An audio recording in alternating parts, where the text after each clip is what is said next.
Hello, everybody. Hello. Hello. Welcome back to Let's Build with Ellen. and Dustin. You always get really high-pitched voice when you say that. It's kind of funny. So today, or I should say last time, we talked about the 3D movie and contract signing. Yep. Today, we're going to lump two more together. Yeah. So we're going to talk about what? Well, you're going to talk about appraisals and the appraisal process that we go through, and then we'll talk about scheduling the dream home. So what do you want to know about the appraisal process? Doesn't an appraiser need to see the house before they can value it? Typically. So how does it work? So typically, let me back up and start with, what is an appraisal, Ellen? So an appraisal is somebody whose job title is an appraiser, comes in and looks at, for example, with an existing home, they'll come through and look at it and evaluate the value of the home. Okay. How do they find the value of the home? What they do is they they walk through the house and look at, bedrooms, bathrooms, finishes, even to some extent, and all of that. And then they look at the market where that house is and compare it to those.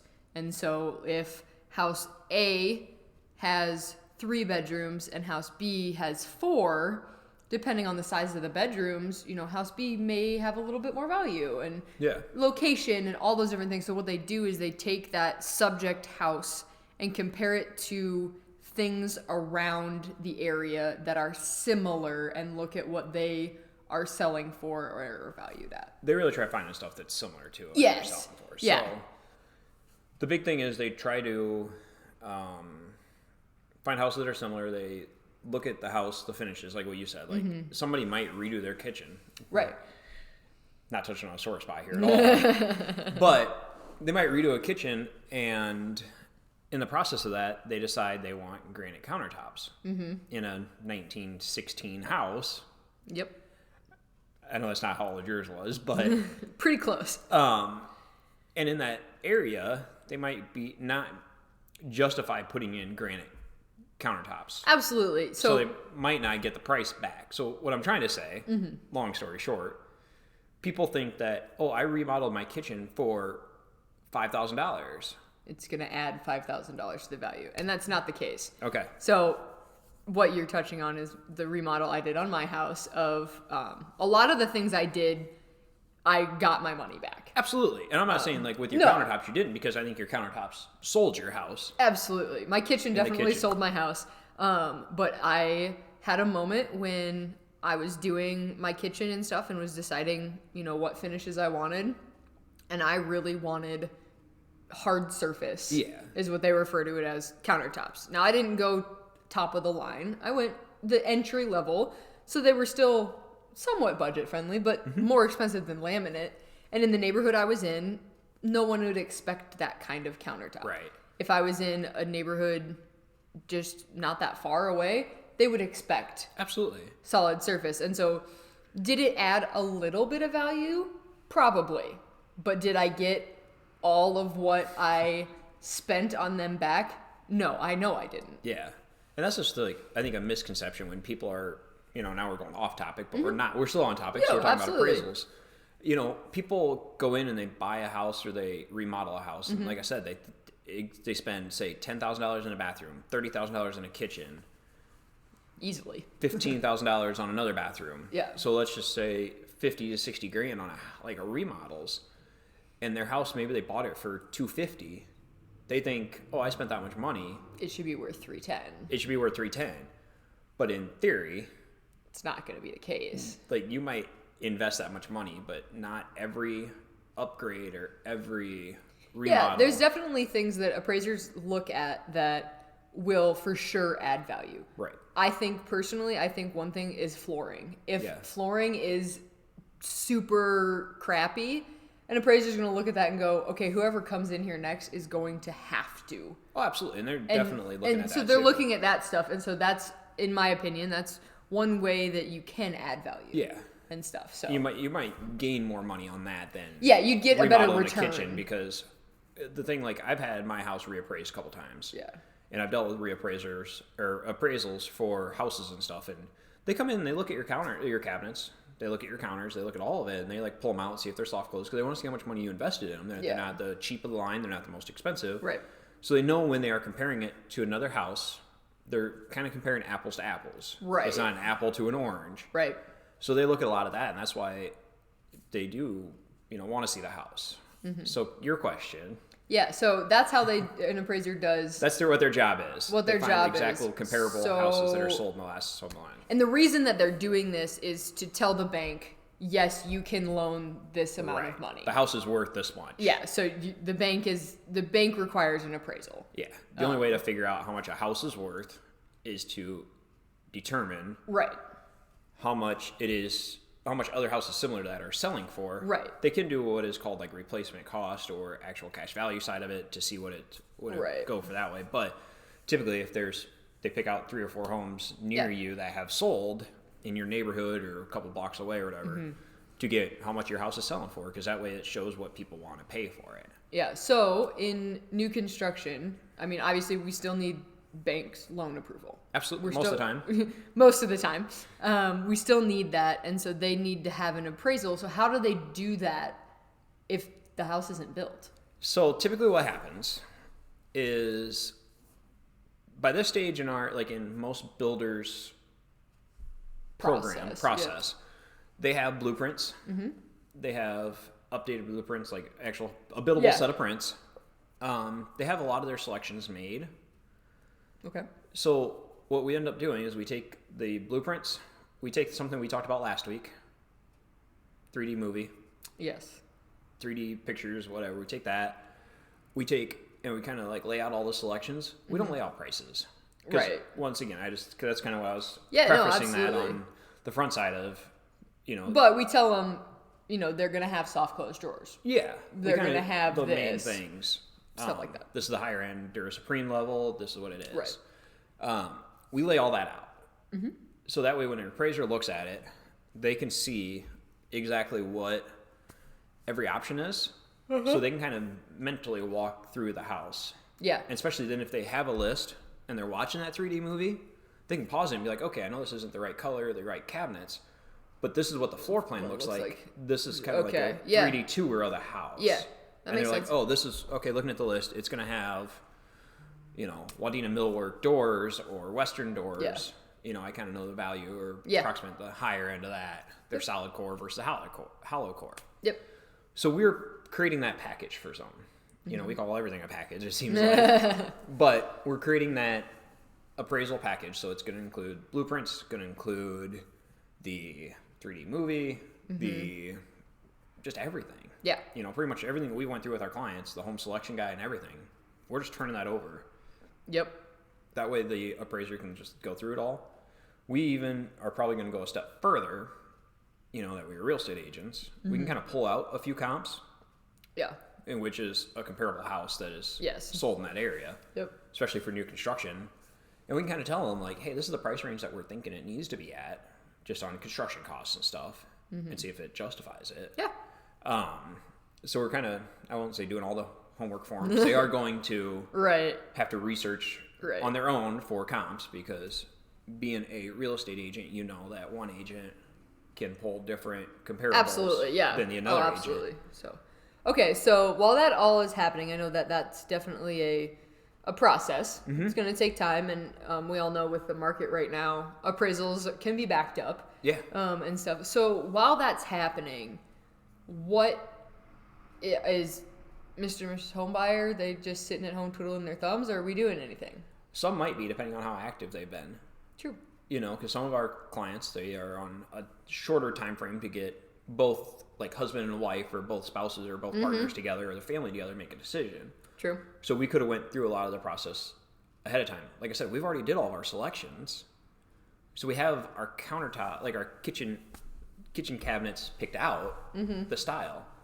The one thing we haven't probably picked out yet, but we might have, depending on this timeline, is what their kitchen, how their layout's going to be. Okay.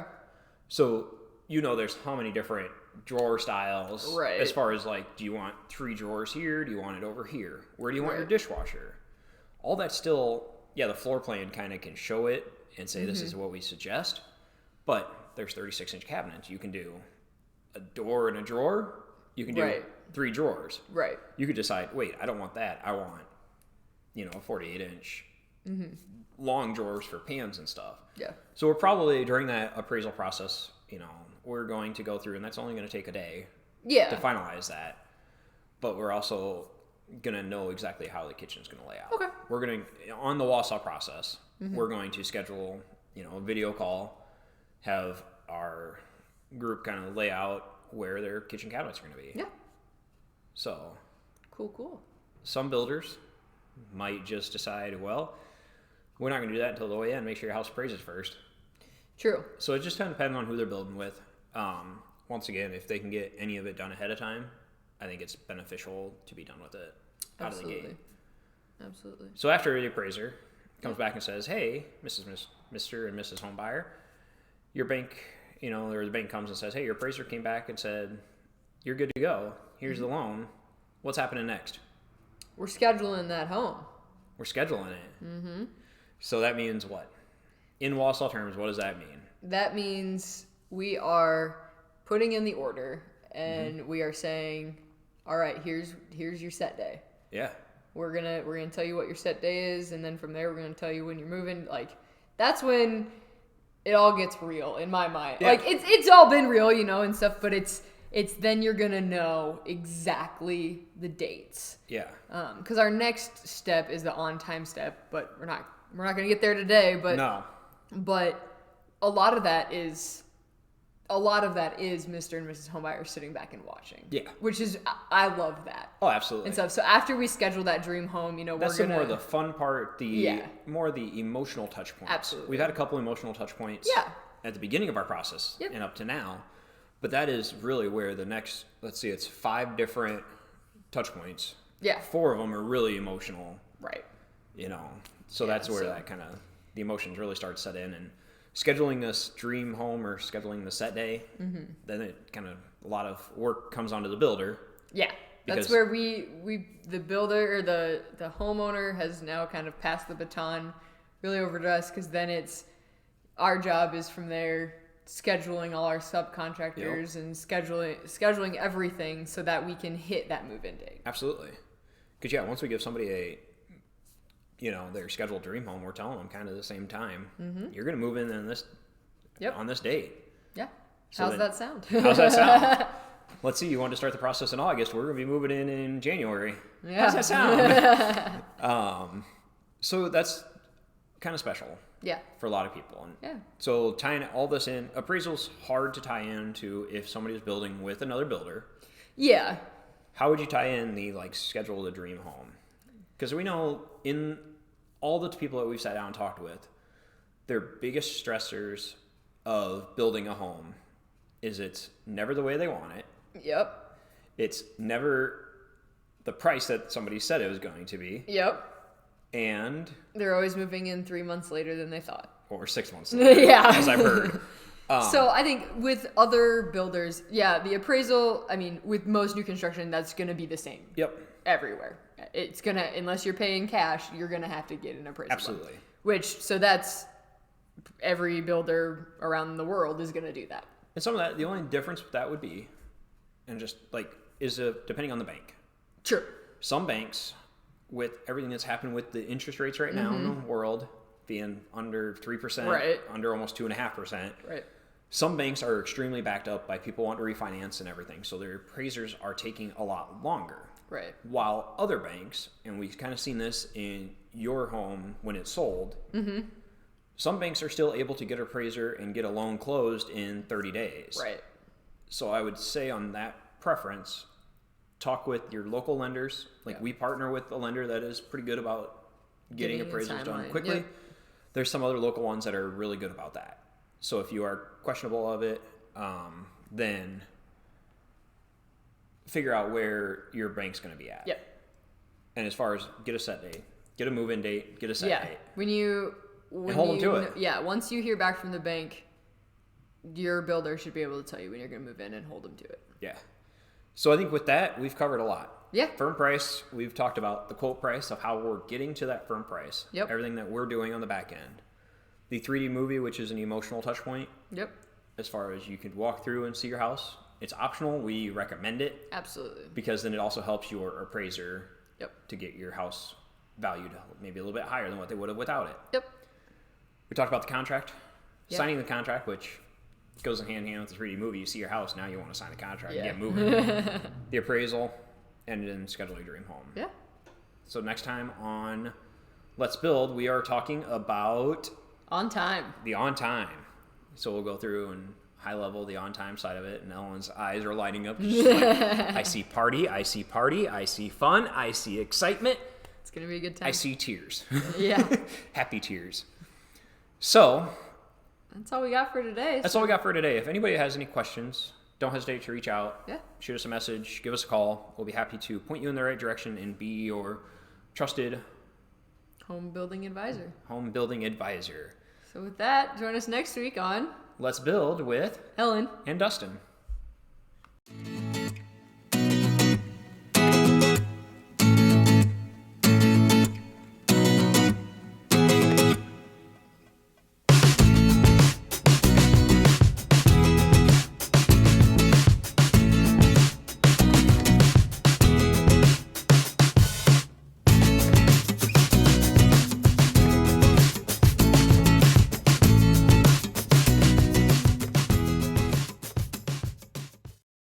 Thanks for listening to today's podcast, Let's Build with Ellen and Dustin. This podcast is brought to you by Wausau Homes Waverly. Located in Waverly, Iowa, a panelized custom home builder, building a house your way with a firm price and on time.